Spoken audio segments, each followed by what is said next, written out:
बच्चों मेरी आवाज़ आ रही है क्या? जो ऑनलाइन बैठे हुए हैं बच्चे, क्या उनको मेरी आवाज़ आ रही है? That's good.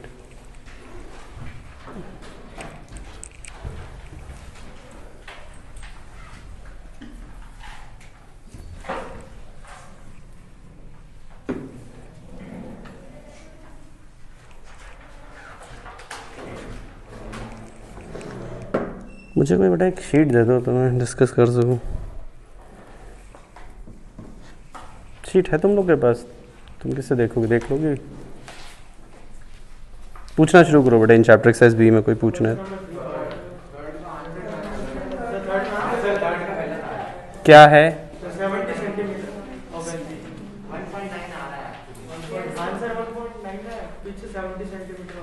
Okay, answer 1.9। तो बड़ा करेक्ट कर लो, कोई नहीं। 70 तो हो भी नहीं सकता भाई। 1.9 सेंटीमीटर ऑफ मर्करी कह रहा है। 70 तो नहीं हो सकता, इलॉजिकल है वो। उसे करेक्ट कर लो, मेक दैट करेक्शन। और कोई क्वेश्चन बच्चों?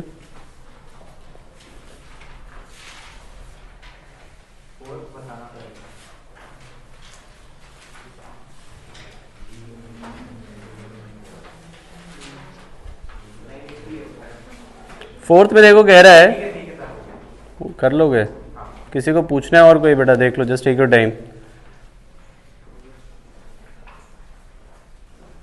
बेटा और किसी को पूछना हो फोर्थ तो पूछ सकता है, it's not a big deal. कर लिया तुम लोगों ने? तुम लोग को रिस्पॉन्स को देख के लग रहा है कि 2-4 ने किया है, बाकी ऐसे बैठे हुए हैं। तो ठीक है फिर। और कोई क्वेश्चन बेटा इसमें? 8th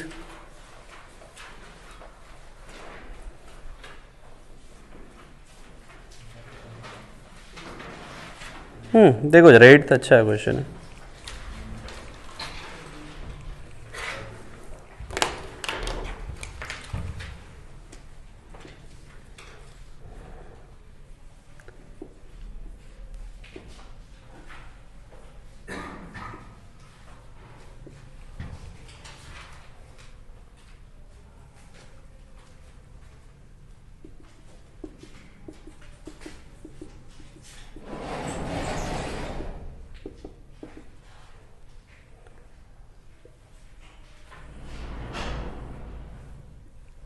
समवट ये सिचुएशन है, ठीक है। इसमें तुमने ये डिस्टेंस निकाली होगी, याद है कुछ ये? जब तुमने स्पीड ऑफ एफ्लिक्स पढ़ा था तो क्या x से रिप्रेजेंट कर दे रहा हूँ मैं, या r से रिप्रेजेंट कर देता हूँ, और ये वैल्यू आती है, लेकिन ये स्मॉल h ऊपर से मेजर किया गया था, ठीक है। क्वेश्चन में बड़ी एक इंटरेस्टिंग बात यह है कि तुम्हें जो ये h मेजर करना है ना, वो नीचे से मेजर करना है, ठीक है। अब सुनते रहना मेरी बात।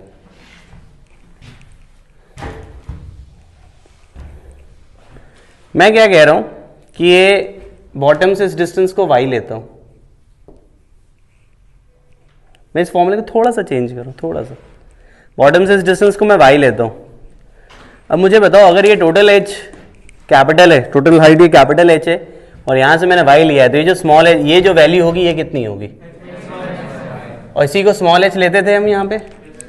मैं जानबूझ के इस फॉर्मूले में स्मॉल h की वैल्यू इससे रिप्लेस कर दूंगा। उससे बेनिफिट क्या होगा देखना जरा। यहां पे अगर मैं स्मॉल h की वैल्यू ये लिखूं तो ये बचेगा y। इक्वेशन मैंने y में ले लिया है, और रीजन क्या है लेने का? The main reason is because in the question it is given that we have to take this small h from the bottom. हमें ये जो वैल्यूज निकालनी है, we have to calculate this values from the bottom. तो जानबूझ के हमें basically इस फॉर्मूले को बॉटम से रिप्लेस करना था। अब जो है ना, ये रेंज की वैल्यू दे रहा है, ये इस वैल्यू को दे रहा है, लेकिन ये y हम कहां से मेजर कर रहे हैं? बॉटम से। और हमसे क्वेश्चन में कहता है कि ये जो r है ना, ये फिक्स्ड है, और जब r की वैल्यू के लिए हम सॉल्व कर रहे हैं, we are getting 2 values, we are getting two values of small Y, जिसके लिए आर की वैल्यू क्या आ रही है, सेम आ रही है. We are getting two values of small Y for which we are getting same value of R. Obviously quadratic बनेगा ये वाई में. और यहां करके देखो जरा, squaring both side, R square 4h minus sorry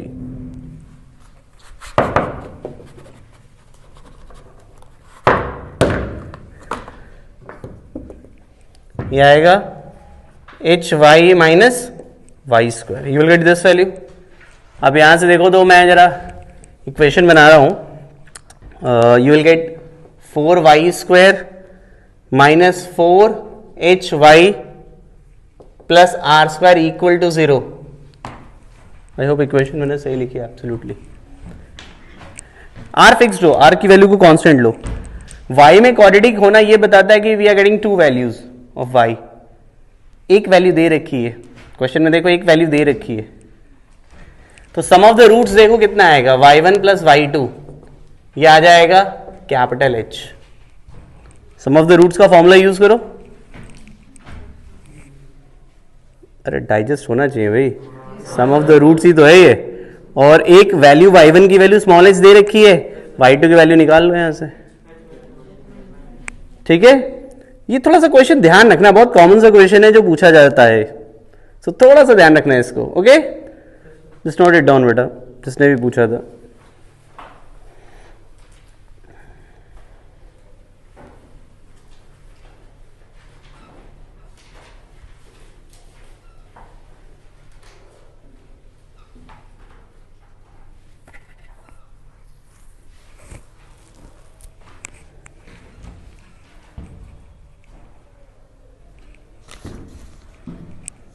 ninth doubt बोला है क्या हर्ष लोहिया, तुमने नाइन्थ पूछा है क्या?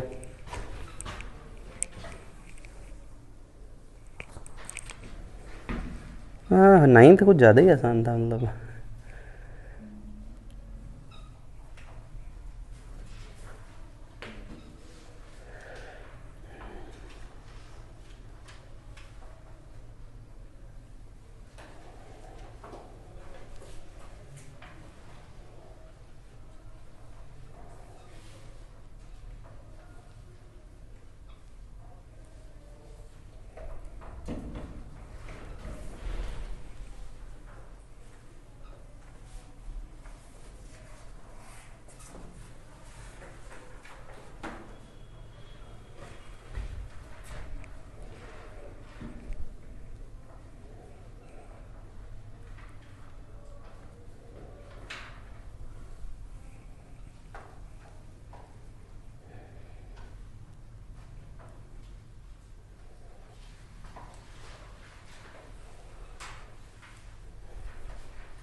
एनी अदर क्वेश्चन बच्चों?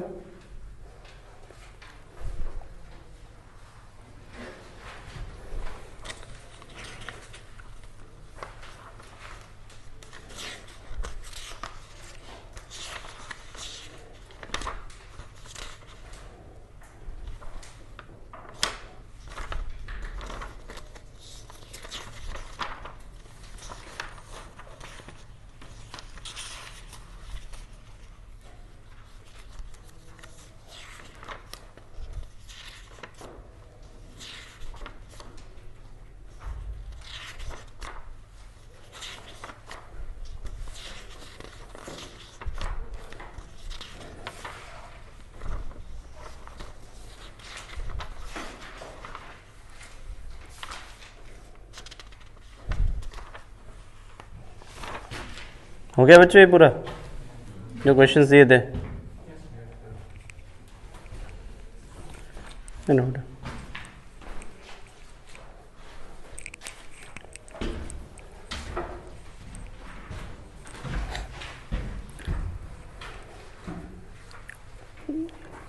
इसमें क्वेश्चन मैं दे रहा हूं, देखो तुम्हें करवाया तो नहीं क्या कहीं?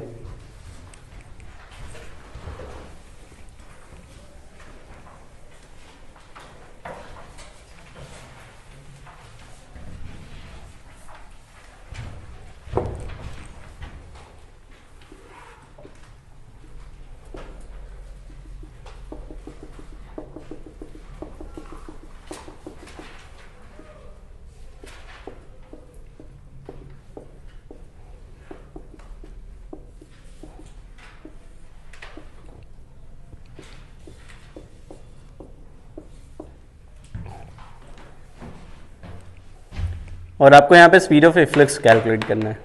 क्या ऐसा कोई क्वेश्चन किया है? हाँ या ना में बताओ, तो फिर करो अभी। यहाँ पे स्पीड ऑफ इफ्लक्स कैलकुलेट करना है।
क्वेश्चन में कोई वेरिएशन नहीं है बहुत ज़्यादा, सीधे सीधे तरीका हमें लगभग वैसे ही यूज़ करना है कि जो बर्नौलीज हमने लगाई थी। फ़र्क इतना है बस कि फॉर्मूला नहीं यूज़ कर सकते। वो जो प्रूफ किया था ना स्पीड ऑफ इफ्लक्स का आपने, आप वही यूज़ करोगे, बट सीधे सीधे फॉर्मूला नहीं यूज़ कर सकते। That is important. ओके,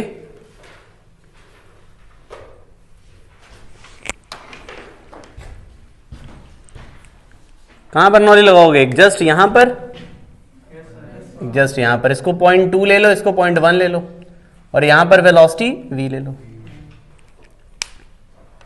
शुरू करें अब। ये v से जा रहा है, लेट से इसका लेवल v डैश से डाउन हो रहा है, तो सबसे पहले क्या लिखोगे? a v इंटू सॉरी, इसका एरिया स्मॉल ए ले लो, छोटा है ना ये, और ये कैपिटल ए वी डैश। बेटा इसका कैपिटल एरिया ले लो ये, और इसका area A.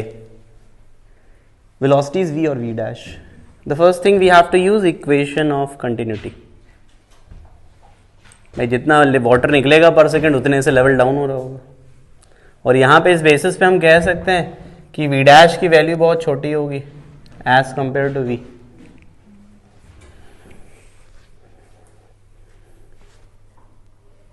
Is it clear? और फिर बर्नौलीज लगाओ। यहाँ पे देखो दोनों ऑलमोस्ट सेम लेवल पे हैं, एक पॉइंट जस्ट बाहर, एक पॉइंट जस्ट अंदर है। तो बाहर में, सॉरी अंदर में देखो जरा, P naught half rho V dash. In fact P naught की जगह एक काम करते ना, पूरा प्रेशर ही लिखना पड़ेगा। P naught plus rho 1 G H1 rho 2 G H2, ठीक है, प्लस हाफ रो की जगह मुझे बेटा यहां पे जो है ना रो क्या है, रो 2 वी डैश स्क्वायर। वेलोसिटी यहां पे भाई जिस लेवल से डाउन हो रहा है वही यहां पे आएगा, V dash square. Are you getting this thing? Should be equal to, अब यहां का प्रेशर मैं पी नॉट कह दूंगा। क्यों कह रहा हूं पी नॉट? समझ आता है? पी नॉट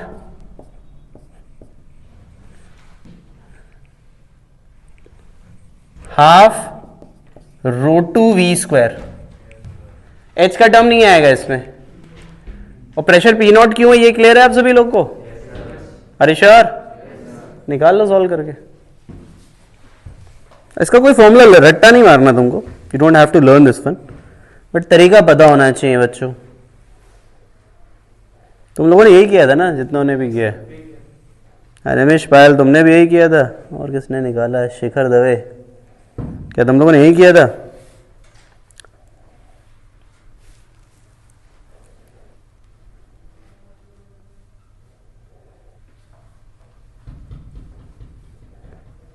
ओके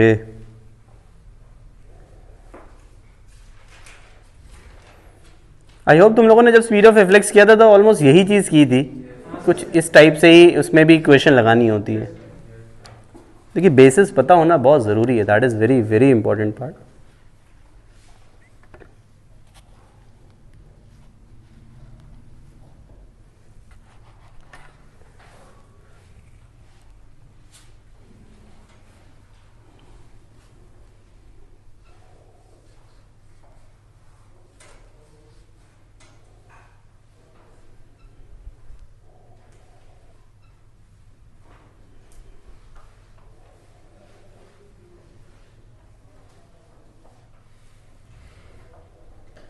नहीं भाई याद नहीं रखना बच्चे, तरीका याद रखना बस।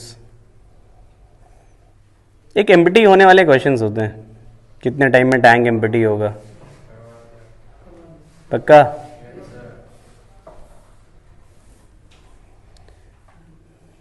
चलो भाई, आई होप बच्चों सभी को क्लियर हो गया ये चीज़।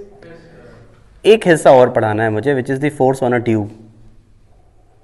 तो पहले इतना नोट कर लो, फिर आगे बढ़ते हैं। सबने नोट कर लिया ना बच्चों? हेडिंग लिखो, force acting on a tube.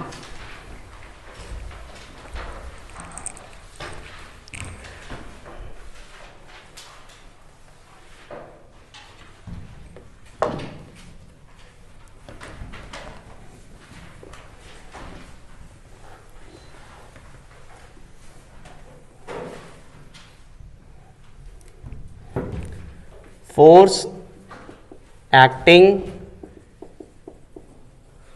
On a tube. जैसे कोई ट्यूब है,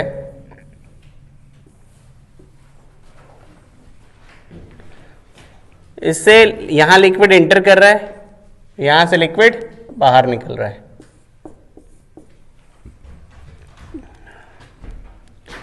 जब भी ऐसी सिचुएशन होती है ना बच्चों, तो बड़ा एक कॉमन सी बात है कि जिस डायरेक्शन से लिक्विड एंटर करता है ना,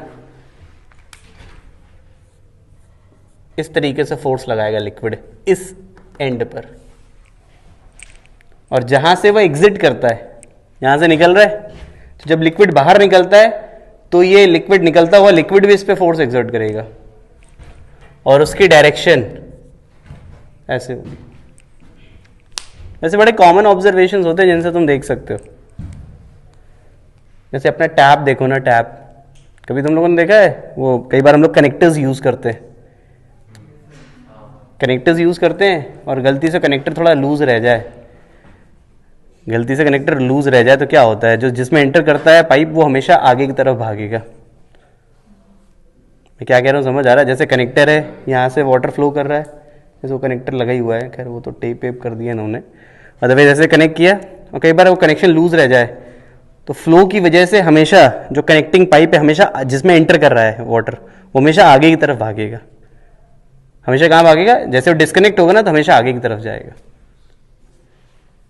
और दूसरा, जब लिक्विड निकलता है ना, तो जब लिक्विड निकलता है तो वो फोर्स बैकवर्ड लगाता है। कभी ऐसा देखा है तुम लोगों ने, ऐसे बैकवर्ड फोर्स लगते हुए ट्यूब पे? किस में? हाँ ये भी कह सकते हो, रॉकेट प्रोपल्शन में भी यही होता है। एक तो बड़ा कॉमन है, तुमने वो देखा है क्या कहीं? वो ऐसा देखा, फायर ब्रिगेड की गाड़ियां जा रही हो पानी आग बुझाने के लिए, किसी घर में आग वाग लगी आसपास लगी हो मतलब, तो जैसे जब भी फायर ब्रिगेड वाले आते हैं ना, तो उसमें देखना जब जरा, मूवीज में देखा होगा कि वो जो ट्यूब होता है ना जिससे आग बुझाई जाती है, तो कम से कम 2 बंदे पकड़े रहते हैं, एक के बस का नहीं होता वो, क्योंकि वाटर जो निकलता है बहुत ज़्यादा वेलोसिटी से निकलता है और उस फ्लो की वजह से बेचारे वो पीछे हटते चले जाते हैं, बैकवर्ड फोर्स लगता है उन पे। क्या ऐसा कभी देखा है तुम लोगों ने? अब टीवी में तो ज़रूर देखा होगा, रियल में भी देखा होगा कुछ ने तो होता क्या है बेसिकली, ये जस्ट मैं एक ऑब्जर्वेशन, मैं कोई मैथमेटिकल कुछ एनालाइज नहीं करवा रहा हूँ अभी तो मैं जस्ट ये बता रहा हूँ कि फोर्सेस की डायरेक्शन क्या हो सकती है। और ये जो फोर्सेस होते हैं मैग्नीट्यूड में, ये फोर्स आता है रो ए वी स्क्वायर, दोनों का मैग्नीट्यूड सेम होता है, मतलब सेम का मतलब फॉर्मूला सेम होता है, दोनों का फॉर्मूला क्या होता है? सेम होता है, that is rho A V square. Rho है density of the liquid, A is the area of cross section and V is the velocity of the tube. V क्या है? वेलोसिटी ऑफ ट्यूब नहीं बेटा, velocity of liquid.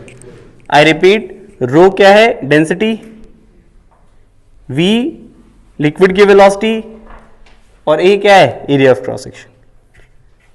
पहले तक note करो, direction आप अच्छे से समझिएगा और मैग्नीट्यूड समझिएगा।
इसको हम प्रूफ भी करते हैं।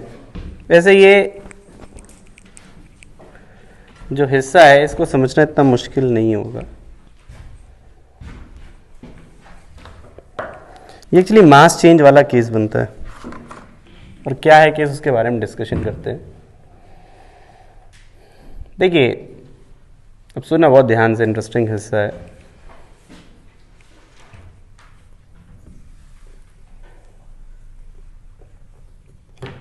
ये जो लिक्विड एंटर कर रहा है ना बेटा, बस आप उसे ध्यान दो। लेट से इतना लिक्विड है जो मैं भी ले रहा हूं, ठीक है। लिक्विड की वेलोसिटी v है, और मैं कह रहा हूं टी टाइम में ये लिक्विड पूरा एंटर कर जाएगा।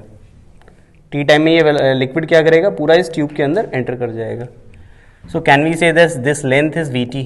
क्या हम कह सकते हैं that this length is V T? Can we say? So this is V T. अब आप देखिए, अभी तक ये लिक्विड इस ट्यूब का हिस्सा नहीं है। आई रिपीट, ये लिक्विड इस ट्यूब का हिस्सा नहीं है।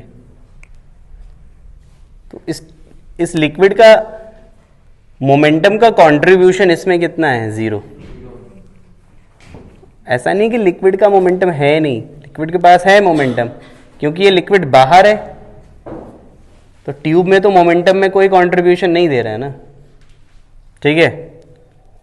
अब जब ये एंटर कर जाएगा, आई रिपीट, जब ये एंटर कर जाएगा टी टाइम में, तो इसमें कितना मोमेंटम एंटर किया? ये हो जाएगा एरिया ऑफ क्रॉस सेक्शन, अगर ए है तो ए लेंथ, ये वॉल्यूम हो गया, ये length into area, this is the volume, into density, ये mass into velocity.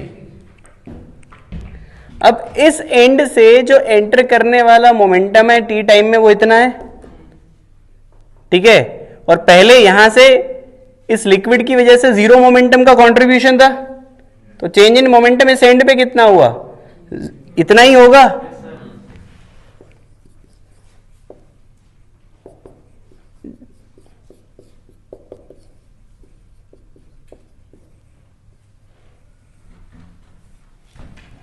Change in momentum लिख दिया और टी जो लिखा हुआ था ना उसको नीचे ले लिया,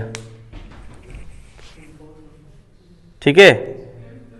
और ये तुम्हारा कितना आ जाएगा, दिस इज वैल्यू बेटा रो ए वी स्क्वायर। और जो जिस तरीके से हमने यहां फोर्स निकाला है ना, उसी तरीके से ये क्या करेगा, यहां पे भी फोर्स एक्सर्ट करेगा।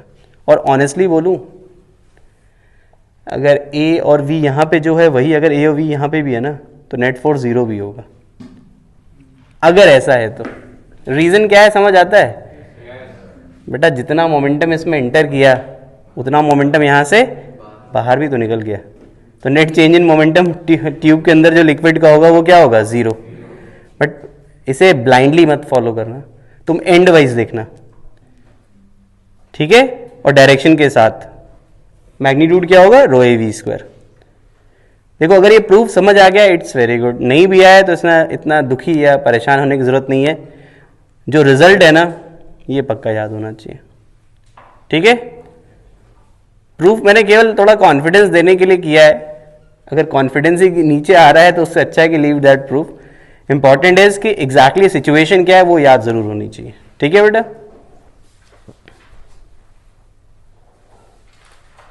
कैमरा भी नहीं दिख रहा, अच्छा सॉरी, मैंने क्या दूर कर दिया क्या, रुको रुको रुको, अरे मैं भूल जाता हूँ, रुको यहीं से शिफ्ट कर देते हैं यार, ऐसी क्या बात है। अब दिख रहा है,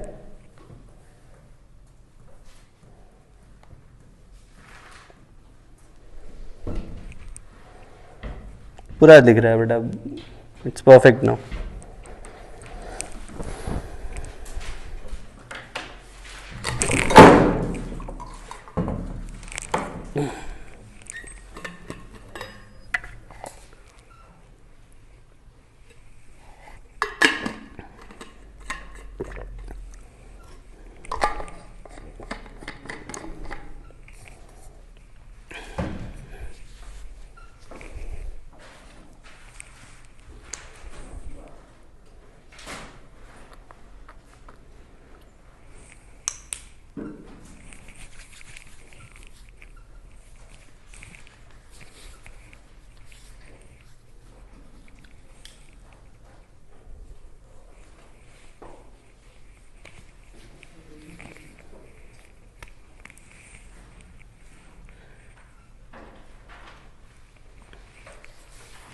मुझे बेटा एक शीट दिखाना जरा, ना जरा ये शीट, ये तुम्हें यहीं से मिली है ना।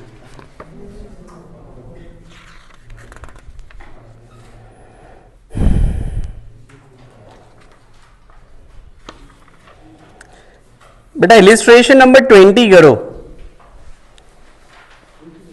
इलिस्ट्रेशन नंबर 20, ये वाला डायग्राम है, उसमें पता नहीं क्वेश्चन गलत ना हो जाए तुम्हारे में, ये वाला डायग्राम है इलिस्ट्रेशन 20, ठीक है, ये वाला डायग्राम है।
ऐसा कोई क्वेश्चन नहीं दिख रहा है क्या?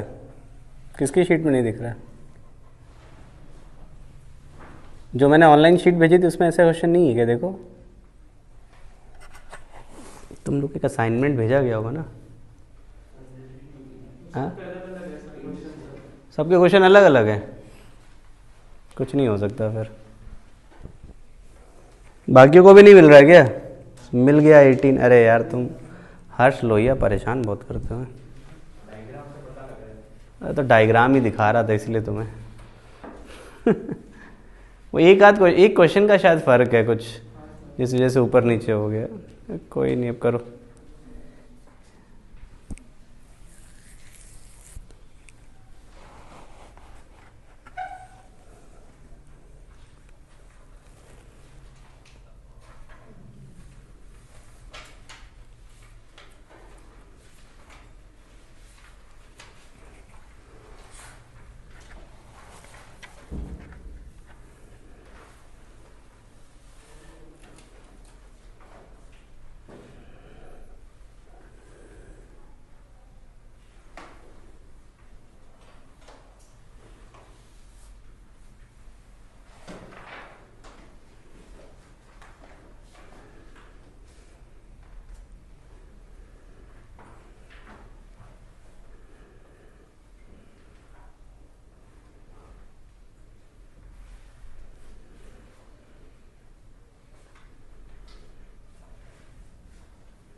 इतना कोई मुश्किल क्वेश्चन नहीं है ये, कैलकुलेशन है। उसमें वॉल्यूम फ्लो रेट दे रखा है तुमको। वॉल्यूम फ्लो रेट क्या होता है? ए इंटू वी। एरिया दे रखा है शायद उसमें, तो वेलोसिटी आ जाएगा। निकाल के देखो, और एक बार वेलोसिटी आ गया तो फोर्स का फॉर्मूला होता है रो ए वी स्क्वायर, और टॉर्क निकाल सकते हो। बिल्कुल लगाएगा, बट उसने एक्चुअल में क्वेश्चन क्या पूछा है?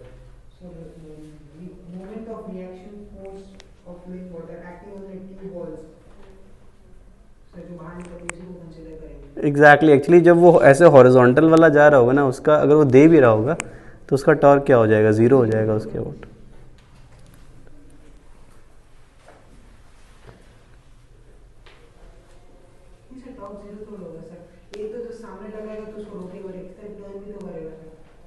टर्न वाला काउंट कर सकते थे। टर्न वाला तुम काउंट कर सकते हो बिल्कुल। इनफैक्ट तो मैं सही बताऊं तो वो वैल्यू भी रो ए वी स्क्वायर ही आएगी।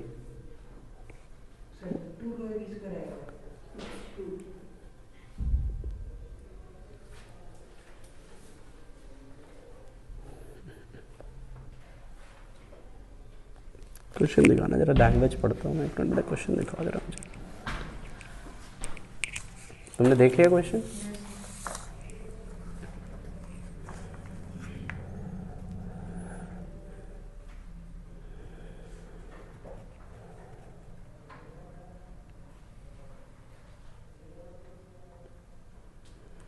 तुम एक काम कर सकते हो ना बेटा, इसका माउथ बहुत छोटा है, ये करके कर सकते हो, कोई दिक्कत नहीं।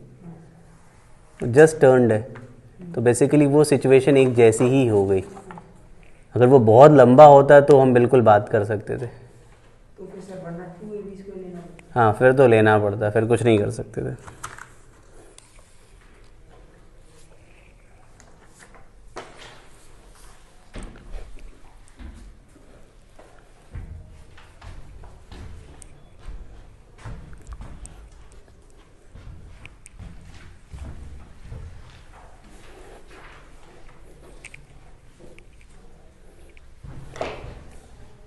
बेटा ऐसी कहानी ना, बस इसको ध्यान रखो। यहाँ से ऐसे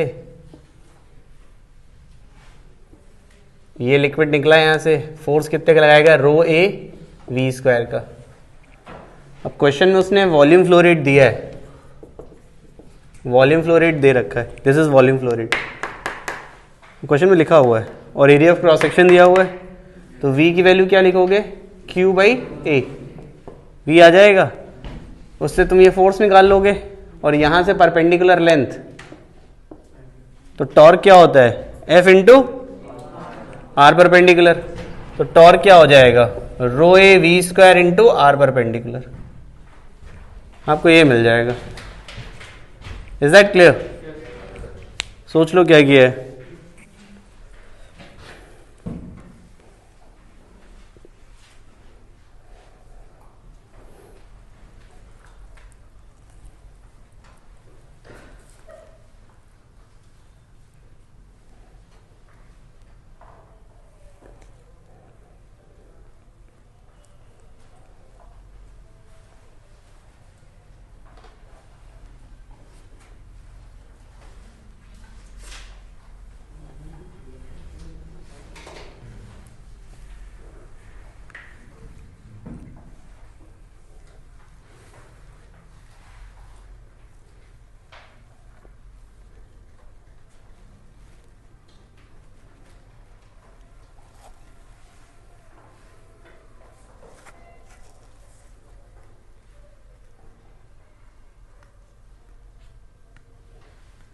तुम्हारा सवाल समझ नहीं आया हर्ष लोहिया मुझे।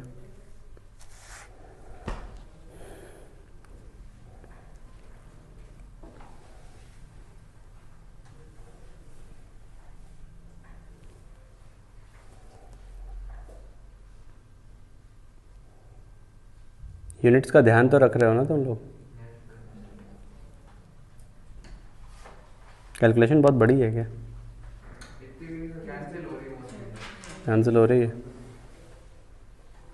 बेटा लड़कियों में किसी ने नहीं निकालना, मतलब मुझे लग रहा है क्या बहुत बड़ा कैलकुलेशन है क्या? निकाल लिया तुम लोगों ने? कोशिश करो एक और यार, इसमें हार क्या मारने वाली बात है। कैलकुलेशन में यार स्लो नहीं होना चाहिए, पता है। कैलकुलेशन बड़ा एक इंपॉर्टेंट रोल प्ले करता है एग्जामिनेशन में।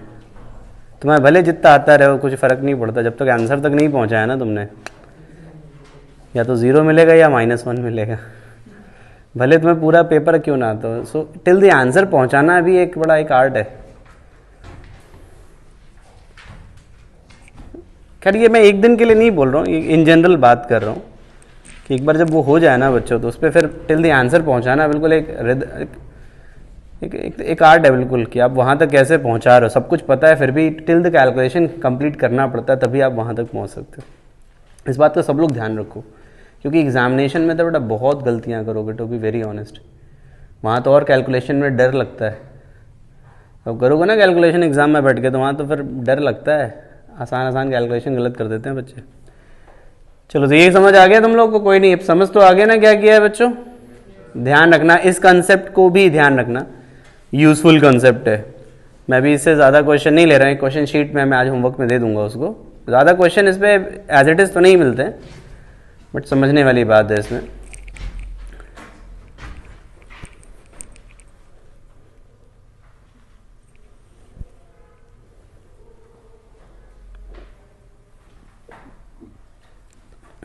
कर सकते हो हर्ष लोहिया, कंपोनेंट लेके कर सकते हो। वैसे आर परपेंडिकुलर अपने आप ही बदल जाएगा, अगर इंक्लाइंड होता है ना तो आर परपेंडिकुलर अपने आप ही बदल जाएगा। ठीक है, तो तुम चाहो तो आर परपेंडिकुलर लेके भी कर सकते हो सीधे सीधे। बाकी कंपोनेंट का चॉइस भी हमेशा अवेलेबल है। तो ये हो गया हिस्सा। तो फिलहाल हाइड्रोडायनेमिक्स इतना ही रखते हैं, आगे का कोई हिस्सा शुरू करते हैं। अब बचता है अपने पास सरफेस टेंशन और विस्कोसिटी। क्या शुरू करें बताओ? जो विस्कोसिटी शुरू करते हैं, वो छोटा है काफ़ी। सरफेस टेंशन अच्छा हिस्सा है, इसको आराम से करेंगे। विस्कोसिटी में मेहनत कम है काफ़ी, वैसे बात सही कह रहा है, बहुत छोटा भी है और कम भी है, और अब तुम्हें पढ़ाना भी कम है। एक तो जिसमें मुश्किल सा इंटीग्रेशन आता है वो वैसे नहीं कराना होता है, तो बच जाते हैं। तुम्हें वैसे ही आधी चीज़ें तो याद करवा के तुम्हारी ज़िंदगी निकाल दी हमने कि ये ऐसे होगा, चलो याद कर लो, अभी भी वही करने वाले हैं। बट हाँ, जो चीज़ें आपको याद करने के लिए बोली जाती है ना, याद ज़रूर रखना बच्चों। प्रूफ बड़ा कंसर्न नहीं है, प्रूफ तो तुम्हें बेटा वापस जब 12th में वापस पढ़ाएंगे तो बड़ी आसानी से करवा दूंगा, तब तो तुम्हें आसान लगेगा बहुत करते हुए, क्योंकि अभी इसलिए मुश्किल लगता है, इंटीग्रेशन डिफरेंशिएशन पढ़ा नहीं होता तुमने, तो तुम्हारे लिए बड़ी मेहनत काम है। फिजिक्स से ज़्यादा मेहनत तुम्हारी वो डिफरेंशिएशन में हो जाती है, तो वो फिर मज़ा भी नहीं आता पढ़ाने में। तो इसीलिए मोर ओवर रिजल्ट्स थोड़े बहुत याद करने के लिए ज़्यादा बोले जाते हैं। अगला हिस्सा भी इसी में से है, तो आप हेडिंग लिखो विस्कोसिटी।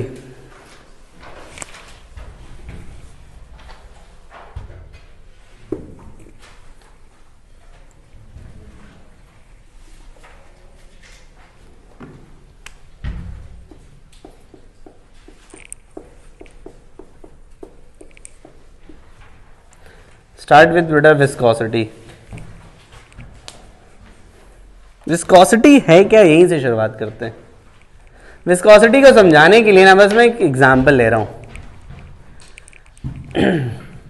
हम 2 ग्लास ले रहे हैं, एक में वाटर लिया और एक में हनी लिया। हनी समझते हो ना भाई सभी लोग? ऐसा कोई तो नहीं जो नहीं समझता शायद। तो एक चम्मच लिया और उसे वो पानी में घुमाया, दूसरा चम्मच लिया उसे हनी में घुमाया। किस में रोटेट करने में ज़्यादा मेहनत लगेगी? क्या ये ऑब्जर्वेशन समझ आता है? मेरे ख्याल से बड़ा कॉमन सा ऑब्जर्वेशन है जो मैं बता रहा हूँ। इसी तरह एक और एग्जांपल लेता हूँ अब, क्योंकि मेरे पास 2 लिक्विड हैं तो मैं बार बार उसी को पकड़ रहा हूँ। एक ग्लास प्लेट ली, एक थिक ड्रॉप डाला वाटर का, एक थिक ड्रॉप डाला हनी का, ठीक है? अरे मैं ज़्यादा कोने में तो नहीं हो जा रहा हूँ, ठीक है? एक ग्लास प्लेट ली, एक थिक ड्रॉप डाला वाटर का, एक थिक ड्रॉप डाला हनी का, और उसे धीरे धीरे टिल्ट कर रहे हैं। सबसे पहले कौन फ्लो करेगा? है ना? हनी उस फ्लो का रेजिस्ट करेगा, और एग्जैक्टली यही विस्कोसिटी होता है। लिक्विड लेयर्स के बीच में जो फ्रिक्शन होता है, जैसे हमने सॉलिड सॉलिड फ्रिक्शन पढ़ा है, 2 सरफेसेस के बीच में फ्रिक्शन पढ़ा है, उसी तरीके से लिक्विड लेयर्स के बीच में भी क्या होता है? फ्रिक्शन होता है। उस फ्रिक्शनल फोर्स को यहां पे नाम दिया जाता है विस्कस फोर्स, और फिनोमिनन को कहा जाता है विस्कोसिटी। जैसे सरफेसेस के बीच में ये फ्रिक्शन है, ये उसी तरह लिक्विड लेयर्स के बीच में फ्रिक्शन होता है। बट वो वर्ड फ्रिक्शन नहीं यूज करते हम समझाने के लिए, क्योंकि तुम्हें फ्रिक्शन पता है। तो वो जो लिक्विड लेयर्स के बीच में फ्रिक्शन होता है उसका नाम होता है, उस फ्रिक्शन फोर्स का नाम होता है विस्कस फोर्स। तो हम लोग इस तरीके से कहते हैं कि that opposing force between the liquid layers that opposes the relative motion of the layers, that is called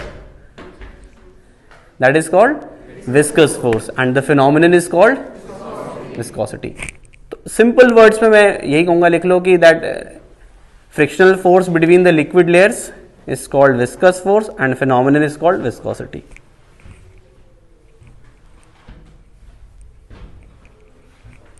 Frictional force between the liquid layers is called viscous force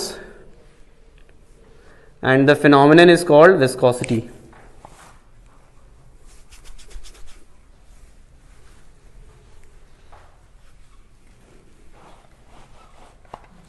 And the phenomenon is called viscosity.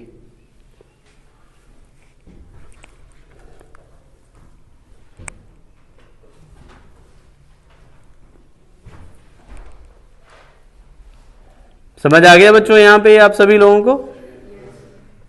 Okay. उसके बाद देखिए,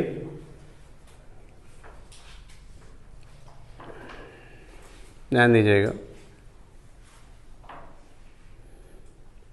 ये तो हो गया कि viscosity का phenomena है क्या, फिनोमिनन है क्या। अब ये विस्कोसिटी तो कोई भी फ्लूइड में काम कर जाती है, इवन एयर में भी विस्कोसिटी होती है, पता है? खैर हमें लिक्विड की विस्कोसिटी ज़्यादा पढ़नी है, बट किसी भी तरीके के फ्लूइड में विस्कोसिटी हो सकती है, including gas, air, any kind of liquid. अब आता है कि ये भाई विस्कस फोर्स जो होता है, ये इसका मैग्नीट्यूड हम लिखते कैसे हैं? तो ये चीज़ न्यूटन ने बताया कि विस्कस फोर्स का मैग्नीट्यूड कैसे आता है, ठीक है? तो विस्कस फोर्स की अगर हम बात करें तो न्यूटन ने एक फॉर्मूला दिया विस्कस फोर्स को बताने के लिए। देखिए जैसे ये, ध्यान देना बेटा जरा, थोड़ा सा मैं भी ध्यान देना। जैसे लिक्विड लेयर्स हैं, लेट्स से रिवर ही ले लो समझाने के लिए, रिवर, ये टॉप मोस्ट लेयर है, इसकी वेलोसिटी v है, और ये बॉटम मोस्ट लेयर है और इसकी वेलोसिटी 0 है। तो होता क्या, टॉप मोस्ट लेयर सबसे हाईएस्ट वेलोसिटी से मूव कर रहा है यहाँ पे, और जैसे जैसे नीचे आएगा इसकी वेलोसिटी कम होती जाएगी। अभी सुनते रहो, मैं अभी और बता दूंगा क्यों ऐसा हो रहा है, वो सब बाद में बात करते हैं, बट फिलहाल इतना सुनते रहो। और वेलोसिटी में जो भी डिक्रीज होता है ना, चेंज आता है, वो लीनियर चेंज आता है। कैसा चेंज आता है? लीनियर। मतलब ये वेलोसिटी लीनियरली क्या करती है? डिक्रीज करती है। अगर ये लेंथ L है अगर ये लेंथ एल है या डेप्थ एल है, तो according to the Newton viscous force जो लेयर्स के बीच में एक्ट करेगा वो होगा minus eta A D V upon D Y. ये होता है कोफिशिएंट ऑफ, सुना है, ए सरफेस एरिया, और इसको एक नाम देते हैं वेलोसिटी ग्रेडियंट। कोई भी चीज लेंथ के साथ बदलता है ना, उसे ग्रेडियंट वर्ड डाल देते हैं। एक टर्म और आ चुका है टेम्परेचर ग्रेडियंट। कुछ लोग को याद है कि सबको याद है? कहां पढ़ा था?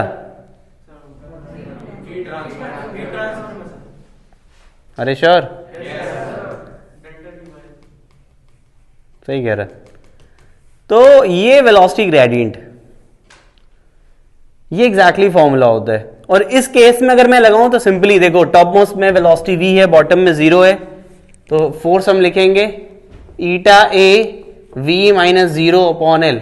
माइनस साइन केवल डायरेक्शन के लिए आता है, वो रिलेटिव वेलोसिटी का अपोज करता है ना। जैसे फ्रिक्शन में नहीं आता है कि वो रिलेटिव वेलोसिटी को अपोज करता है, वैसे लेयर्स के बीच की रिलेटिव वेलोसिटी का ये क्या करेगा, अपोज करेगा। तो माइनस साइन केवल इसलिए आता है क्योंकि ये अपोज कर रहा है। माइनस साइन केवल इसलिए आ रहा है क्योंकि ये अपोज कर रहा है। Is that clear? नोट करो बेटा। बेटा मैं ऑन करता हूँ वीडियो, रुक जाओ। अरे यार ये क्या है?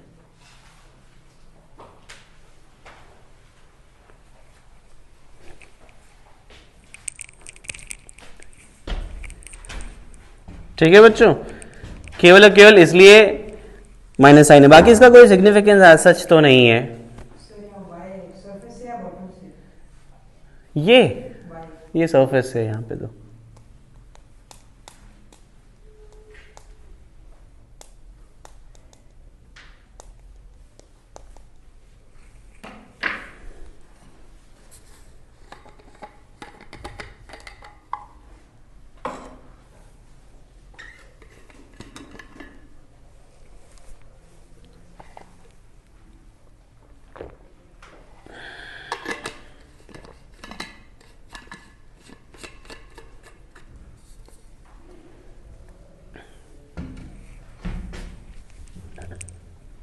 मैं बेटा बता देता हूँ, अभी वेट कर लो, वापस बता दूंगा।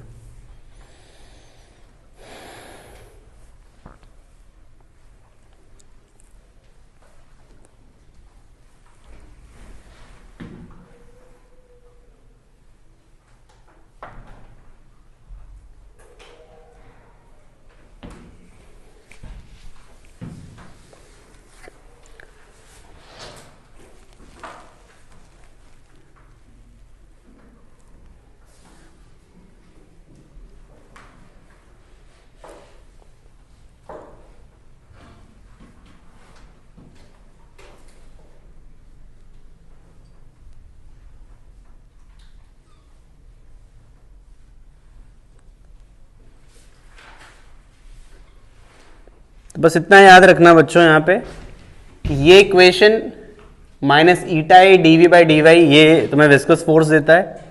ईटा कोफिशिएंट ऑफ विस्कोसिटी, मीडियम की प्रॉपर्टी होती है। ए सरफेस एरिया, ये D V by D Y velocity gradient होता है।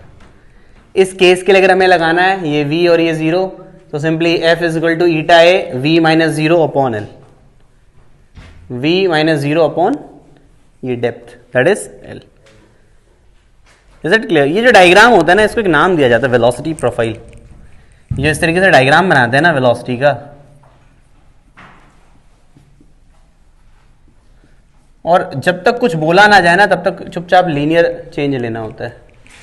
Velocity as a function of depth अगर हम देखें ना तो इट इज लीनियर होता है प्रोफाइल या ग्राफ, जो भी कह दो। अगर कुछ ना बोले तो, अगर कुछ बोल देता तो फिर कुछ नहीं कर सकते भाई, जो बोला वही लेना पड़ेगा फिर तो। अगर कुछ बोल दिया ना तो फिर तो जो बोला है वही लेना पड़ेगा अपने को, ठीक है? हाँ, माइनस साइन अपोजिट डायरेक्शन को रिप्रेजेंट कर रहा है।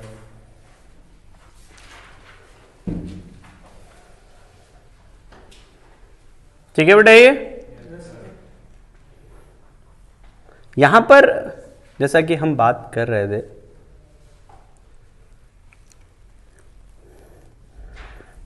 जनरली आपको इतना सीधे सीधे वेलोसिटी की वैल्यू देता नहीं है, वो अलग अलग तरीके से क्वेश्चन बना के पूछेगा। जैसे यहाँ पे कोई बोट चल रही है लेट से, जो कि v वेलोसिटी से मूव कर रही है, और कहेगा इसके ऊपर लगने वाला विस्कस फोर्स बताओ। ठीक है, आपसे पूछेगा कि इस पे लगने वाला विस्कस फोर्स बताओ। लिक्विड लेयर की एक बड़ी स्पेशलिटी होती है कि जो भी ब्लॉक होता है, ये ब्लॉक जिस भी लिक्विड लेयर के साथ कांटेक्ट में आता है, या सॉलिड जो है जिस भी लिक्विड लेयर के साथ कांटेक्ट में आता है, तो जो वेलोसिटी सॉलिड की होती है उस लिक्विड लेयर की भी वेलोसिटी वही लेते हैं। तो टॉप मोस्ट लेयर इस सॉलिड के कांटेक्ट में होगा, टॉप मोस्ट लेयर, और अगर ये V से जा रहा है तो टॉप मोस्ट लेयर भी किससे जाएगी? V से। ठीक है, बॉटम पे आते हैं। बॉटम में तो ग्राउंड मान लें, तो ग्राउंड तो भाई रेस्ट में, तो बॉटम मोस्ट पॉइंट क्या हो जाएगा? रेस्ट में। इसीलिए मैंने इसको V और इसको क्या कह दिया? 0। और ये वेलोसिटी लीनियरली वेरी करती है, तो लीनियरली क्या करेगी? V से क्या हो जाएगी? 0 तक डिक्रीज कर जाएगी। Is that clear? इसीलिए मैंने क्या लिखा था? V minus 0/L, change in velocity upon length, velocity gradient. ठीक है, क्या ये क्लियर हो गया? सबसे ज्यादा क्वेश्चन तो इस फॉर्मूले पे ही पूछे गए। मुझे एक शीट देना बेटा जरा। और तुम्हारे एनसीईआरटी में भी दिया हो, जो क्वेश्चन मैं लेने जा रहा हूँ ऑलमोस्ट यही क्वेश्चन एनसीईआरटी में दे रखा है तुम्हारे, ऑलमोस्ट यही क्वेश्चन।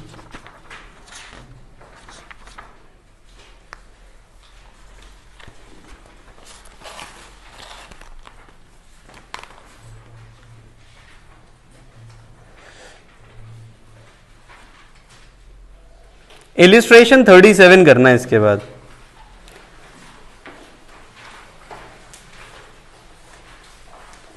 उसमें लिखा हुआ है a square metallic plate having 5 centimetre length.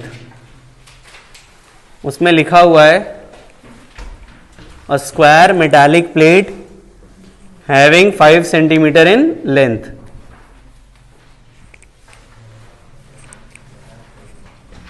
Thirty two है, 32 है, और तो इनके में कितना है?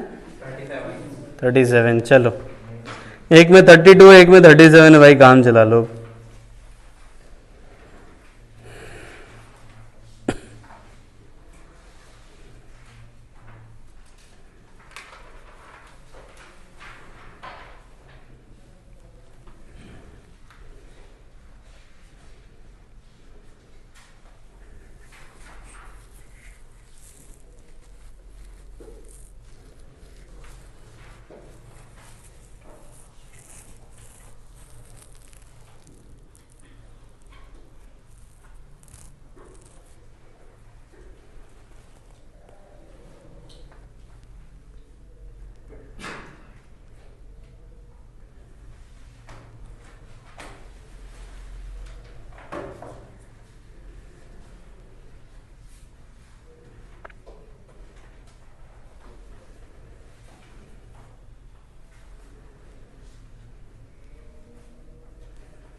एब्सोल्युटली फॉर्मूला बेस्ड है बच्चे ये।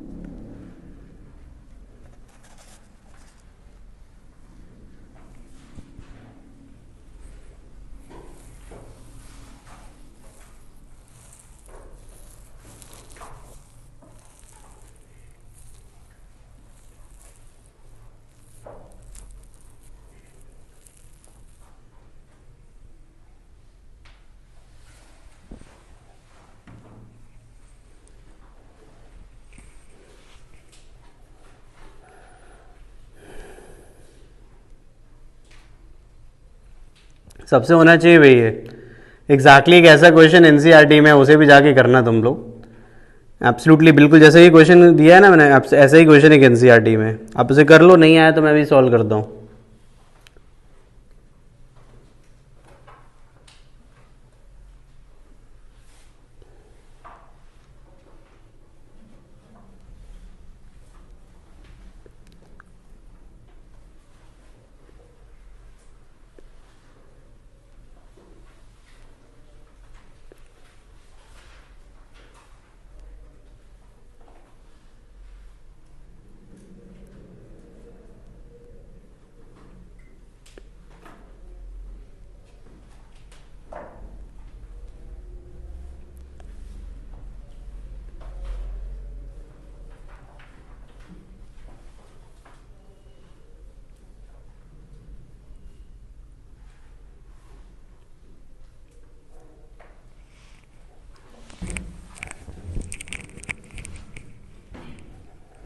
तो फाइनली पूछना है किसी को ये क्वेश्चन, कर लिया बच्चों तुम लोगों ने ये? हाँ भाई, किसी को डाउट है? ऑनलाइन भी जो बैठे हुए हैं उनसे भी पूछ रहा हूँ मैं।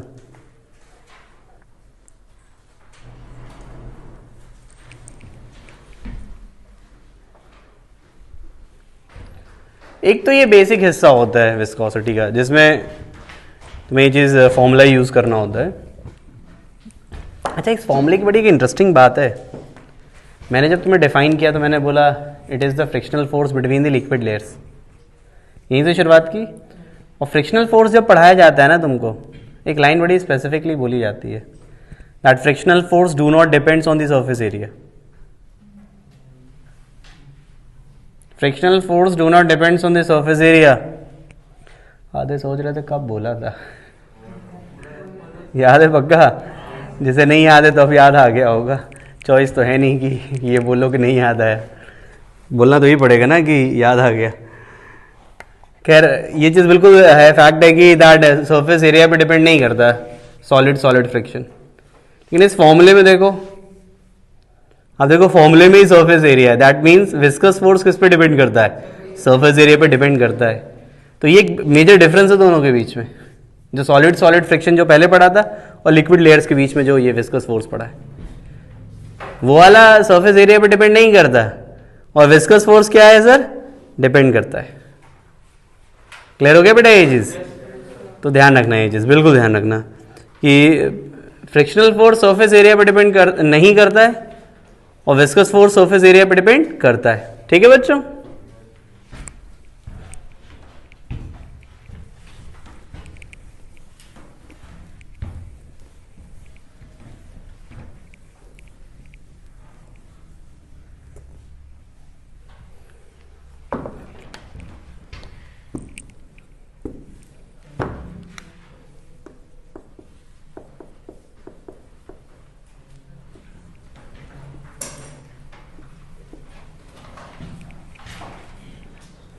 अब देखना बच्चों जरा यहाँ पे,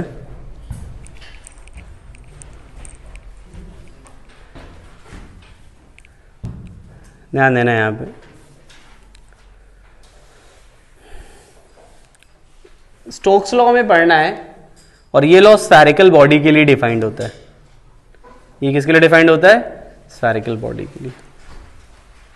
अब कहते हैं कि भाई स्फेरिकल बॉडी है और ये किसी विस्कस मीडियम में है। एक स्फेरिकल बॉडी है जो किसी विस्कस मीडियम में, विस्कस मीडियम जो विस्कोसिटी प्रोवाइड कर सकता है, तो इसके ऊपर विस्कस फोर्स लगेगा। अगर ये कोई स्फेरिकल बॉडी है, किसी विस्कस मीडियम में मूव कर रहा है, तो इसके ऊपर एक विस्कस फोर्स लगेगा, और ये जो विस्कस फोर्स होगा स्फेरिकल बॉडी के ऊपर, वो लगेगा 6 pi eta R we. 6 pi ईटा, ईटा क्या है पता है ना? Coefficient of viscosity, R radius, V को जनरली हम कहते हैं relative velocity of ball with respect to, क्या याद है थोड़ा ये लाइन? मीडियम के रिस्पेक्ट में बॉल की वेलोसिटी। ये एग्जैक्ट टर्म है, एग्जैक्ट टर्म ये है कि बॉल की वेलोसिटी मीडियम के रिस्पेक्ट में क्या वो लेना चाहिए। वैसे तो मैं सही बताऊं, अगर मैं सीधे वेलोसिटी भी लिख देता ना, तो ऑल्दो वो स्टेटमेंट सही तो नहीं होता, लेकिन तुम्हारी ज़िंदगी कट जाती, क्योंकि तुम्हें वेलोसिटी से ज़्यादा पूछेगा नहीं वो, कम से कम अभी कुछ 12वीं के एग्ज़ाम से पहले तो नहीं, जेईई से पहले तो कुछ नहीं पूछने वाला। तो अभी तो तुम ये मान के चलो कि मीडियम के रिस्पेक्ट में ये रिलेटिव वेलोसिटी होता है, मतलब मीडियम जब रेस्ट में होगा तब जो वेलोसिटी होगी वो वी होता है। तुम्हें अगर कन्फ्यूजन हो रहा है तो तुम सिंपल वेलोसिटी से भी काम चला लो, उससे भी चल जाएगा काम। बट एग्जैक्ट लाइन ये होती है कि मीडियम के रिस्पेक्ट में बॉल की वेलोसिटी, ठीक है, एग्जैक्ट स्टेटमेंट है बच्चे। ये ज़्यादा कन्फ्यूजन तो नहीं हो रहा ना। कई बार क्या होता है ना, पूरी सही बात बताने के चक्कर में भी कन्फ्यूजन आ जाता है, इसलिए मैं ऑल्टरनेटिव देता रहता हूँ। ये एग्जैक्ट स्टेटमेंट है, अगर तुम्हें रिलेटिव वेलोसिटी नहीं याद है तो तुम सिंपली उसे वेलोसिटी लिख लो, कोई प्रॉब्लम नहीं, ठीक है। That is the velocity of the ball with respect to the medium, 6 pi eta और वी।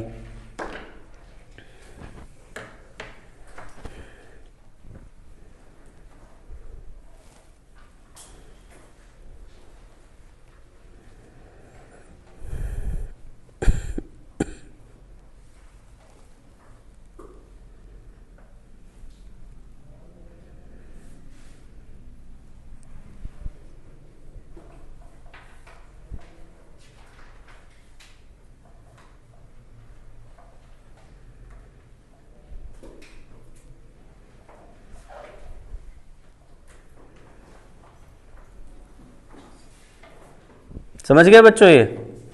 तो ये है कहानी एग्जैक्टली। ये स्फेरिकल बॉडी के लिए लगता है और किसी के लिए लगता नहीं है, ध्यान रखना इस बात का, ठीक है बच्चों।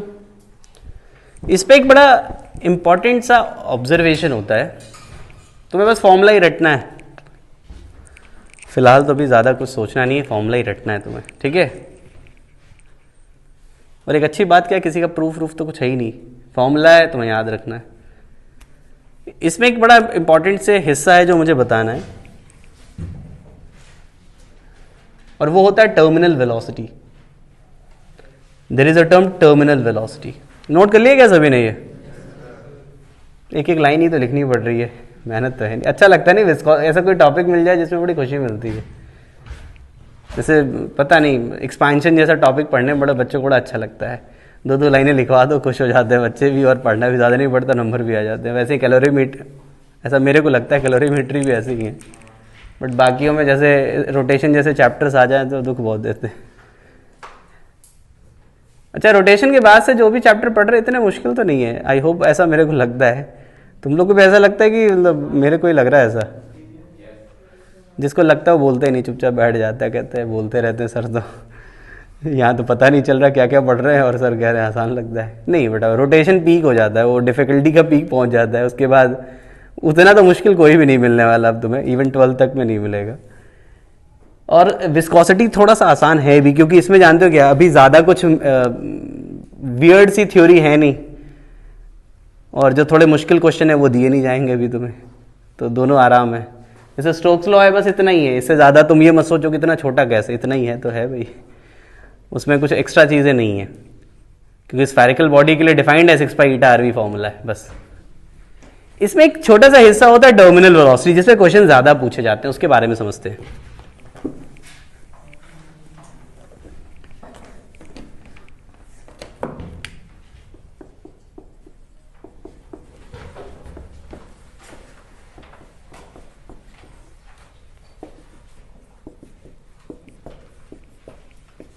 There is a term terminal velocity. अब एग्जैक्टली टर्मिनल वेलोसिटी है क्या? जो टर्मिनल वेलोसिटी है वो है क्या, उसे समझिएगा। जैसे आपने कोई स्फेरिकल बॉडी जिसकी डेंसिटी रो है, इस लिक्विड में छोड़ दिया जिसकी डेंसिटी सिग्मा है, और हमें पता है कि रो इज ग्रेटर देन सिग्मा। याद है लिक्विड में मैंने ही तुम्हें पढ़ाया था कि ये नीचे जाएगा विद सम एक्सेलरेशन, क्योंकि वेट बड़ा है और बॉइंट फोर्स छोटा है, तो एक्सेलरेशन से नीचे जाएगा।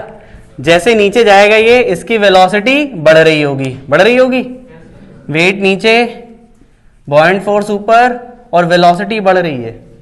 अगर किसी इंस्टेंट पे ये वेलोसिटी v है तो इसके ऊपर विस्कस फोर्स इस वेलोसिटी के अपोजिट में लगेगा, विस्कस फोर्स, याद आया स्टोक्स लॉ की वजह से।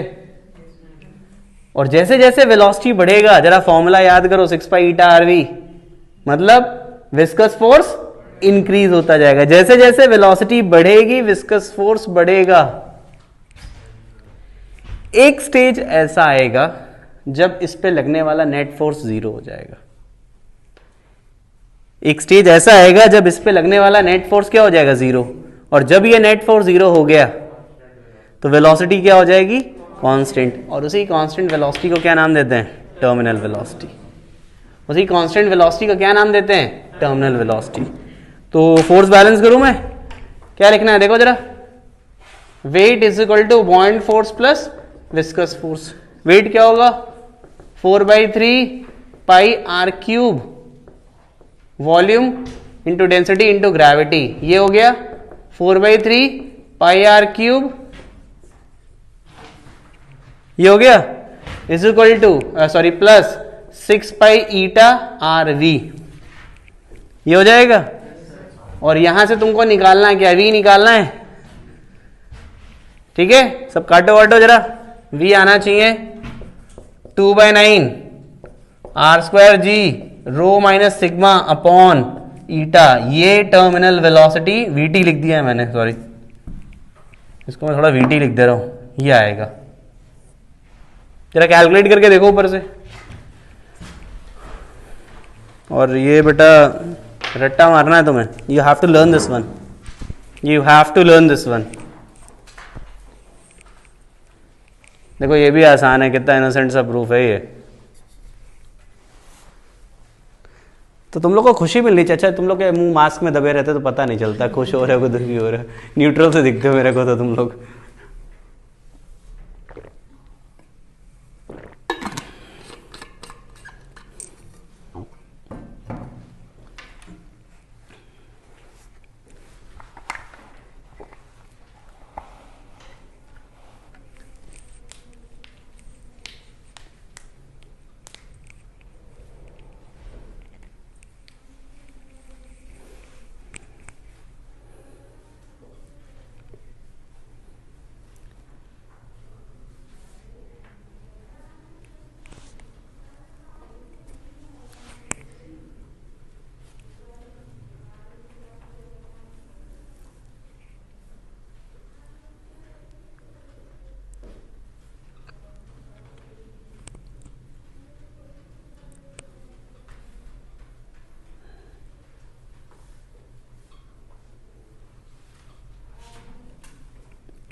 एज अ फॉर्मूला बेटा जरूर याद रखना है इसको।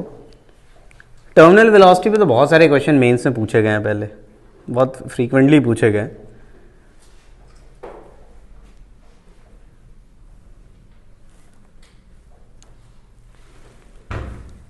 मुझे बड़ा एक शीट देना जरा।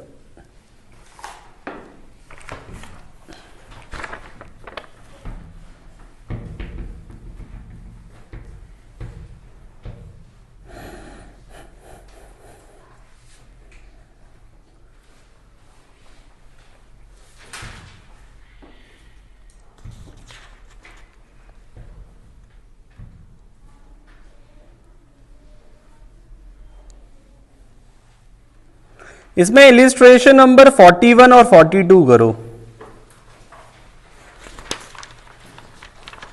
इलिस्ट्रेशन नंबर 41 और 42। अरे एक तो नंबर बदला हुआ है ना, ये भी एक मेहनत है। हैं 38 और अरे वाह,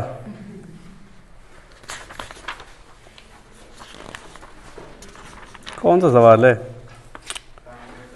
तो मैं काम करो ना, 41 करो। 41 मतलब find the terminal velocity of steel ball. Steel ball दिया है कहीं, कौन सा है तो एक में तो 41 हो गया और दूसरे में 36। चलो यही कर दो तुम। अच्छा, इसमें एक बात और है, इसमें एक coefficient of viscosity unit poise दी हुई है। पॉइज देखा तुम लोगों ने? वैसे मैं जनरली कभी एमकेएस यूनिट बताता नहीं हूं, यूनिट निकालना आता है ना सबको। जैसे मान लो कि कोफिशिएंट ऑफ विस्कोसिटी की निकालनी होती है एमकेएस यूनिट लेट से, तो तुम कोई भी फॉर्मूला ले लो, यही ले लो, तो ये ईटा क्या हो जाएगा, F upon R into V. ये न्यूटन पर मीटर स्क्वायर, नहीं न्यूटन है ना ये, तो इसको कहते हैं क्या, तुम कुछ भी लिख दो बेटा, ये मास इंटू ये न्यूटन और ये मीटर पर सेकेंड इंटू मीटर। तो कुछ इस तरीके से निकाल सकते हो ना तुम लोग। तुम्हें याद नहीं करना होता है, मैं याद करने के लिए नहीं बोल रहा हूँ, मैं कह रहा हूँ यूनिट निकालना आता है ना तुम लोगों को। जैसे मैं कभी भी एमकेएस यूनिट बताता नहीं हूँ कि इसकी एमकेएस यूनिट इतनी है, इसकी यूनिट कोई इंपॉर्टेंट हो तो मैं ज़रूर बता दूंगा। कभी भी आए तो ऐसे निकाल सकते हो। आई होप सबको ये थोड़ा बहुत पता होगा, तो मैं इसमें कुछ ऐसा स्पेशल नहीं मैंने बताया, बस मैं पॉइज बताना चाहता था इसलिए बोल रहा हूँ। पॉइज जो होता है ना वो सीजीएस यूनिट होती है। पॉइज जो होता है वो क्या होता है बच्चे, सीजीएस यूनिट। तो कभी भी पॉइज दे देना, जब भी कभी पॉइज देता है तो 1 पॉइज जो होता है वो 1/10 एमकेएस यूनिट के बराबर होता है। 1/10 एमकेएस यूनिट, ठीक है। और पॉइज ऑब्वियसली तुम समझ गए होगे, किसी साइंटिस्ट के नाम से उनके सम्मान में ये दे दिया जाता है। तो वो साइंटिस्ट का थ्योरी भी तुम्हें पढ़नी है, अगले टर्न पे पढ़ाऊंगा मैं। तो समझ आ गया बच्चों? तो इसमें जो पॉइज है उसको एमकेएस में कन्वर्ट करना है तो 1/10 से मल्टीप्लाई कर देना, ठीक है बच्चों? बस ये कहना है मेरा, और कुछ नहीं।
भाई जिससे नहीं होना सॉल्व तो ज़रूर पूछ लेना बच्चों। वैसे पॉइज का यूज़ आया कि नहीं है 1/10 करने का, कि सीजीएस में ही है सब? सब सीजीएस में ही है, तो ठीक है, बच गया फिर तो। अगर सीजीएस में तब तो कन्वर्जन की ज़रूरत भी नहीं पड़ेगी मेरे ख्याल से। ये क्वेश्चन फॉर्मूला पुटिंग वाला ही होना चाहिए, वैल्यू पुटिंग वाला ही।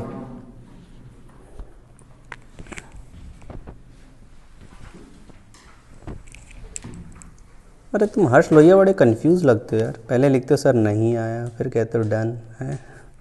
क्या माने? दूसरा वाला माने?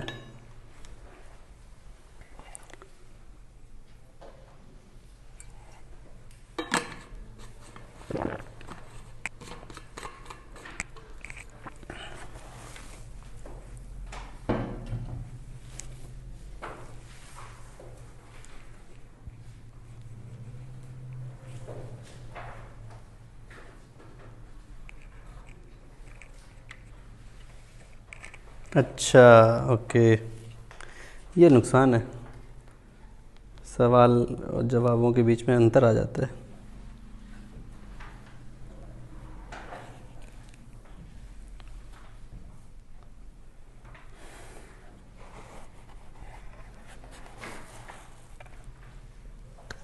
बेटा बाकी बच्चों का भी आया कि नहीं है?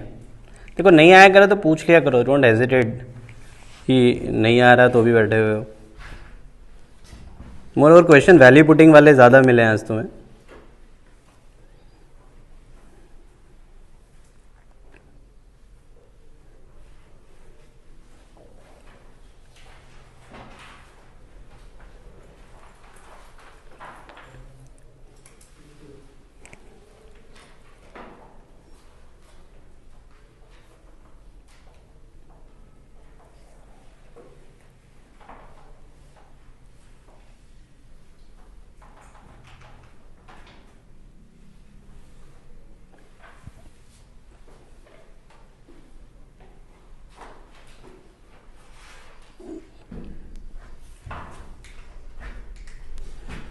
तुम दोनों का नहीं आएगा बच्चों अभी?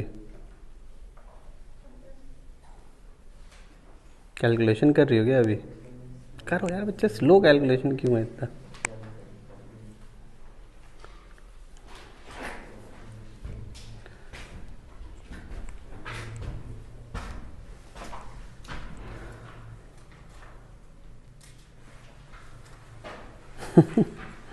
हर लोहिया बड़े लंबे लंबे मैसेज भेज रहा है आज। अकेले उसने ऑनलाइन में मैसेज भेजने का, बेटा मुझे शीट देना, रिस्पॉन्सिबिलिटी उठा रखी है, अकेले ही मैसेज भेजने में लगा हुआ है वो। बच्चों कुछ क्वेश्चन मैं दूँ आज होमवर्क में? ठीक है, अब समस्या ये है कि एक में दूसरे सवाल चलते, एक में दूसरे, तो मैं दूँ कैसे शीट? बड़ी मुश्किल कहानी है यार, किसी से मांग लेना भाई। देखो मैं एक से कर दे रहा हूँ, ये 41 वाले में से मैं दे दे रहा हूँ। वैसे ज़्यादा नहीं देना मुझे, बट कुछ तो देनी है। अब देना इससे तो ऑब्जेक्टिव वर्कशीट कैसे देंगे यार? 41 के बाद करना, 41 तो मैंने क्लास में कराया, 42, 43,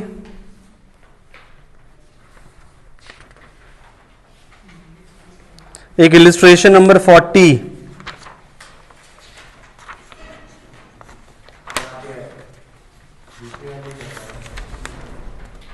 है?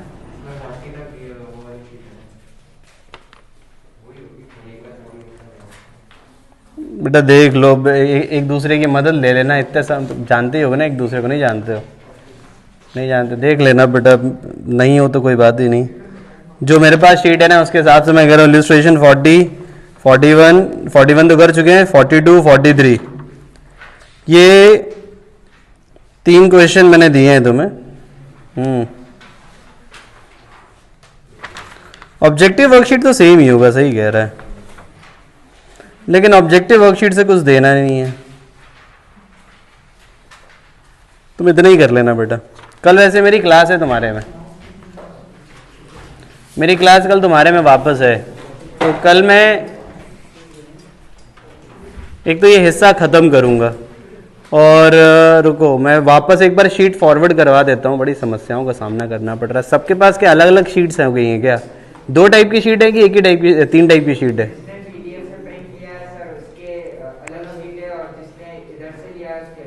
तो जो इधर से मिली है ना 41 वाली, वो मैं भिजवा देता हूँ एक बार, ठीक है? नहीं तो ये सुडोकू खेल रहे हैं हम लोग इस समय। तो वो मेरे ख्याल से 2-3 क्वेश्चन का अंतर होगा, कुछ और ज़्यादा नहीं है।